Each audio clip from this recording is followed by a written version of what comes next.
Bonjour à toutes et à tous, heureux de vous retrouver pour une nouvelle émission de 100% Quintet. On va prendre la direction ce lundi de l'hippodrome de Paris-Vincennes pour le prix de Bracieux, une compétition parée du label européen qui a réuni 16 concurrents qui vont en découdre sur les 2850 mètres de la grande piste. Tous s'élanceront du même échelon de départ. Au niveau de la concurrence, on note la présence de 8 visiteurs qui composent la moitié du peloton. Alors qui sera souverain sur le sol de Vincennes? Nos tricolores ou les visiteurs? C'est la question à laquelle on va tenter de répondre. Alors, comme vous en avez l'habitude, on va entrer dans le vif du sujet en brossant le tableau des partants. Tout en haut du tableau, c'est le numéro 1, c'est Mr Donald. Dans l'épreuve référence, le prix de Chambéry, il a pris une belle 4e place dans ce quintet. Et je crois capable, une nouvelle fois, de jouer un bon rôle à l'arrivée. Le numéro 2, Bordeaux S. Il a couru également cette épreuve référence. Il effectuait ce jour-là une rentrée. Il est parti sur un temps de galop. Je crois qu'il a dû monter en condition. Et sans en faire une priorité, je pense que c'est un outsider capable de s'immiscer à l'arrivée de ce quintet. Le numéro 3, MT Oscar. Et justement, il a couru lui aussi cette épreuve référence, ce prix de Chambéry. Et il a réalisé un truc. Il a laissé une superbe impression pour ses débuts à Vincennes, et je le crois capable de répéter et de pourquoi pas même faire mieux. Il se classait 5e, c'est une très très bonne base. Le numéro 5, Marvelous Thomas, je crois capable de mieux faire par rapport à sa dernière course à Marseille où il a été piégé en épaisseur.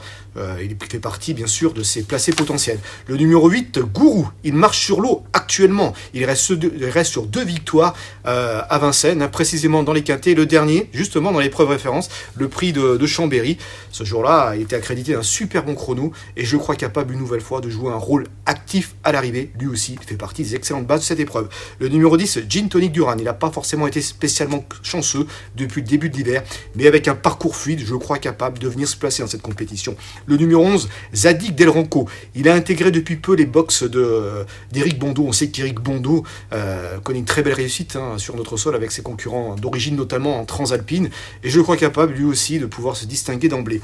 Le numéro 14, Gigolo Lover, alors je tue le suspense, c'est mon favori. Dernièrement, il a bien couru derrière Gentil Nemuse, il était loin durant le parcours, mais il a effectué un bon effort final, et je crois capable cette fois-ci de remettre les pendules à l'heure. Tout simplement, sachez qu'il a battu tout de même Gentil Nemuse le 1er janvier, donc ce qui est pas rien, et ça lui confère une très bonne chance dans cette compétition. Allez, on va passer maintenant à notre rubrique, notre choix.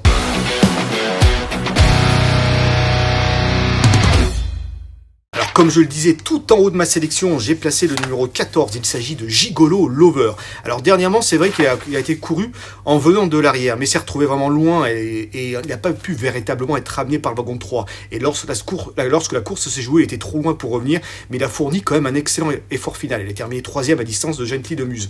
C'est vrai que le cheval est en forme, et j'oublie pas que le 1er janvier, il battait Gentil Nemuse. Et ce jour-là, il s'était retrouvé en épaisseur pratiquement durant le dernier kilomètre dans une course qui a roulé. Et il s'est retrouvé au botte à botte, justement, à la lutte avec Gentil Nemuse, qu'il a dominé aux abords du poteau. Et il trottait ce jour-là sur les 2700 mètres de la grande piste dans l'excellente réduction de 1:12,7. Alors sachez qu'une 12,7, en répétant ce chrono sur ce type de parcours, il est capable de viser justement la victoire. Et justement, sur les parcours de tunnel de la grande piste, c'est le plus rapide du lot. Et pour enfoncer un peu plus le clou, justement, sur ces parcours de tunnel de la grande piste, c'est le concurrent qui possède le plus grand nombre de victoires, c'est notre chiffre, avec 3 succès. Logiquement, il devrait répéter, s'il n'est pas très loin des premiers durant le parcours, et c'est un cheval dur, l'effort il peut être envoyé de loin, et je crois capable de remettre activement les pendules à l'heure. En deuxième position, j'ai placé le numéro 3, c'est MT Oscar. Pour ses débuts sur le sol français, précisément à Vincennes, il a réalisé un drôle de truc parce qu'à un moment donné, en peine, il s'est retrouvé piégé en 4e épaisseur, le nez au vent, avant de retrouver un dos. Et il s'est retrouvé le nez au vent durant les 700, les 800 derniers mètres. Et il n'a pas molli pour autant dans une épreuve qui a roulé. Et il se classait courageux 5e de cette compétition. D'ailleurs, c'est l'épreuve référence qui a été remportée par Gourou. Vous voyez, Gourou s'imposait assez facilement, qui a bénéficié du bon parcours. Mr Donald prenait la 4e place, comme je le disais en préambule. MT Oscar la 5e et Bordeaux S la 8e place. Donc justement, il a réalisé un truc ce jour-là en prenant cette 5e place. Il s'est bien défendu jusqu'au bout malgré un parcours vraiment compliqué. Et le chrono était bon. Il est dur il a montré ce jour-là qu'il était dur à l'effort, mais aussi froid, comme l'a confié après course Adrien Lamy. Et il a montré que la grande piste de Vincennes n'était pas un problème pour lui. Donc je crois capable de répéter. C'est pour ça que je l'ai placé devant Gourou, parce que Gourou avait eu le parcours parfait l'autre jour, et cette fois-ci, en fonction du déroulement, pourquoi pas, MT Oscar peut prendre la mesure de Gourou. Mais rien n'est gagné d'avance, évidemment, hein, même Gourou que j'ai placé justement en 3e position, que j'aurais pu le placer 2e, hein, pourquoi même premier, hein, il fait partie de ses bonnes bases, hein. Il marche sur l'eau, comme je le disais, actuellement, il reste sur deux victoires dans les quintés, et dernièrement, justement, il a affiché l'excellent chrono de 1:12:9, hein, sur ce type de parcours, en répétant ce chrono, c'est un candidat pour le succès. Alors, j'ai envie de dire, c'est vrai qu'il a eu le meilleur déroulement par rapport à MT Oscar le dernier coup, mais je sais qu'il peut encore hausser son niveau de jeu. C'est un cheval vraiment sur la montante. Il est capable une nouvelle fois de jouer un rôle actif à l'arrivée. Voilà, c'est donc mes 3 bonnes bases, hein. En 4e position, j'ai placé Zadig Del Ronco. C'est un concurrent d'origine transalpine. Alors, il va effectuer une petite rentrée, hein, mais voilà, j'ai envie de tenter quand même ce coup, hein, parce que comme je le disais, dépend de l'entraînement d'Éric Bondo. Il est arrivé il n'y a pas si longtemps que ça au sein de son effectif. On sait qu'Éric Bondo connaît une belle réussite, hein, cet hiver avec ses pensionnaires.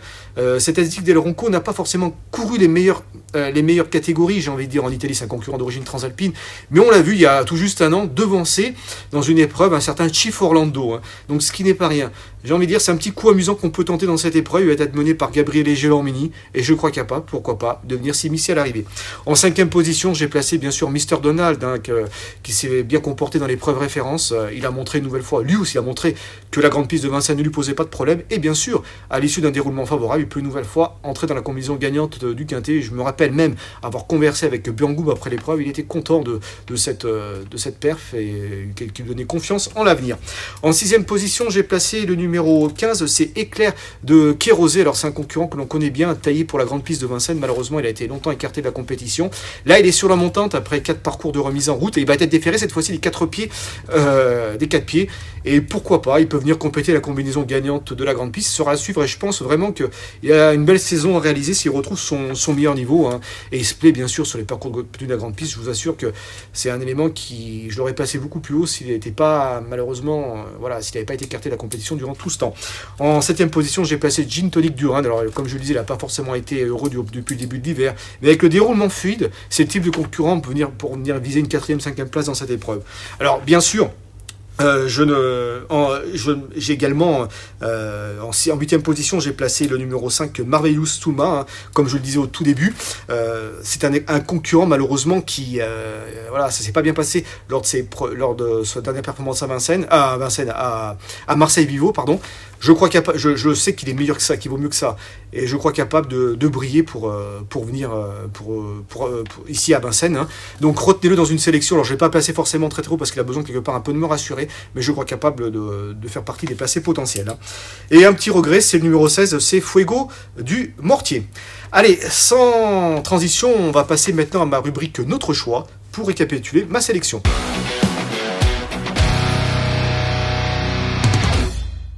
Allez, tout en haut de ma sélection, j'ai placé, comme je le disais, le numéro 14, Gigolo Lover, suivi du 3, MT Oscar, suivi du 8, Gourou, suivi du 11, Zadig Del Ronco, et suivi de l'As, il s'agit de Mr. Donald.